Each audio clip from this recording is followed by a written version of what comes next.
মাঠে নামছে BNP. BNP ঠিক কী উদ্দেশ্যে তারা মাঠে নামছে এবং নতুন করে আন্দোলনের রোডম্যাপ ঘোষণা করছে এবং কী কারণে তারা এপ্রিল মাসে একটি নতুন আন্দোলনের পরিকল্পনা করছে, চলুন আমরা দেখে আসি। এই ভিডিওটি পুরো দেখলে আপনারা বুঝতে পারবেন যে কেন ঠিক বিএনপি নতুন করে আন্দোলন নিয়ে মাঠে নামছে। আসলে বিএনপির টার্গেট নির্বাচন। বিএনপি একটি নির্বাচন চায়। তারা দীর্ঘদিন ধরে যখন ফ্যাসিস্ট শেখ হাসিনা পালিয়ে ইন্ডিয়া চলে গেছে এবং নতুন অন্তর্বর্তী সরকার গঠিত হয়েছে, এই সরকার গঠন করার পর থেকে বিএনপি একটি অবাধ সুষ্ঠু নির্বাচনের দাবি নিয়ে তারা দীর্ঘদিন বক্তব্য দিয়ে আসছে এবং এই বক্তব্যের পরিপ্রেক্ষিতে তারা চাচ্ছে যে একটি সুষ্ঠু জাতীয় নির্বাচন।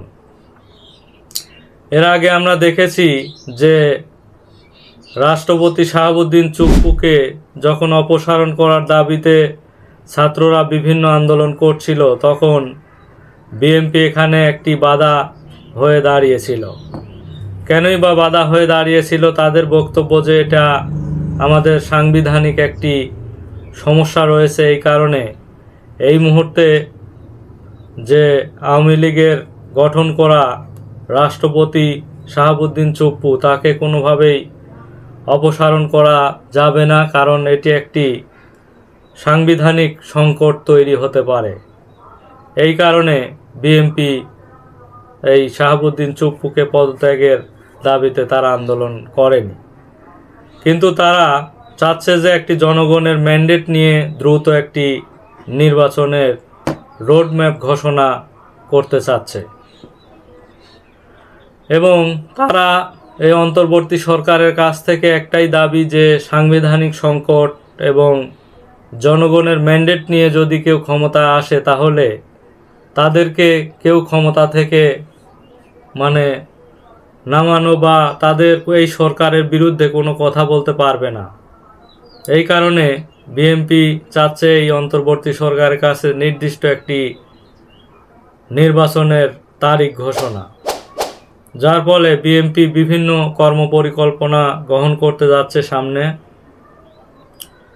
তারা এই কর্মপরিকল্পনার মধ্যে তারা কিভাবে আন্দোলন করবে এবং নেতাকর্মীদের কিভাবে নির্দেশনা দিবে, এই কারণে নতুন কমিটি এবং নতুনভাবে তারা দলকে সুসংগঠিত করতে যাচ্ছে। সংগঠিত করলে তারা একটি নির্বাচনের আন্দোলনে তারা জোরদার দিতে পারবে।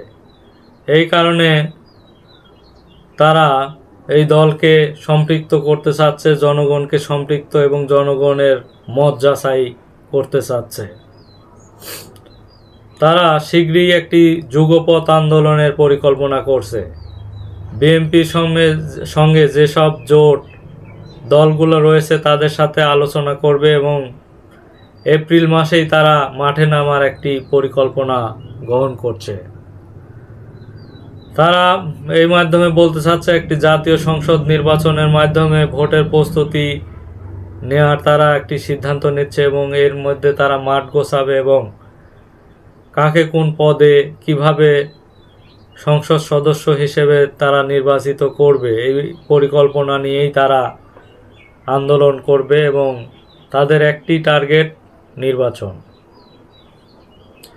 এদিকে সংসদ নির্বাচন নিয়ে রাজনৈতিক দলগুলোর মধ্যে ধোঁয়াশা এবং সংশয় দেখা দিয়েছে, বিশেষ করে বিএনপির মধ্যে বেশি সংশয় দেখা দিয়েছে।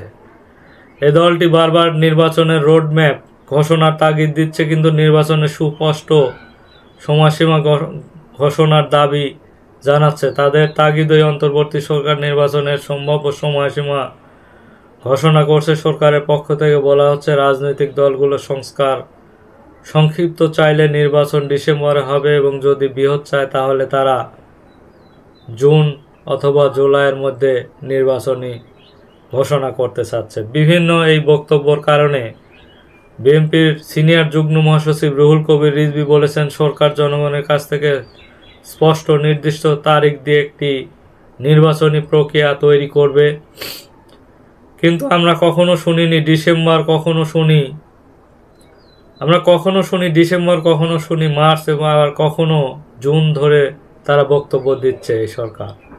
এই সরকারের অবস্থান থেকে বেরিয়ে এসে নির্দিষ্ট একটি তারিখ ঘোষণার জন্য তারা বলছে। এই নির্দিষ্ট তারিখ ঘোষণা না দেওয়া পর্যন্ত তারা বিএনপি আন্দোলন চালিয়ে যাবে বলে ঘোষণা দিয়েছে।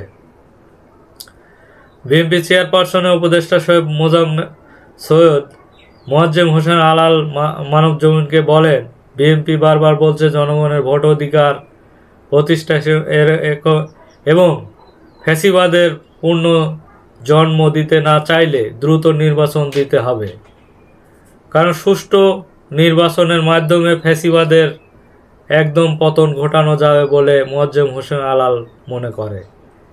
এই কারণে তারা দ্রুত একটি নির্বাচন চায় এবং নির্বাচনী একটি রোডম্যাপ ঘোষণা চায়। এটি না দেয়া পর্যন্ত তারা আন্দোলন চালিয়ে যাবে এবং এই ঘোষণাই দিচ্ছে বিএনপি। দেখা যাক কি হয়। বন্ধুরা, নতুন নতুন খবর পেতে অবশ্যই আমাদের এই চ্যানেলটি সাবস্ক্রাইব করবেন। ধন্যবাদ সবাইকে।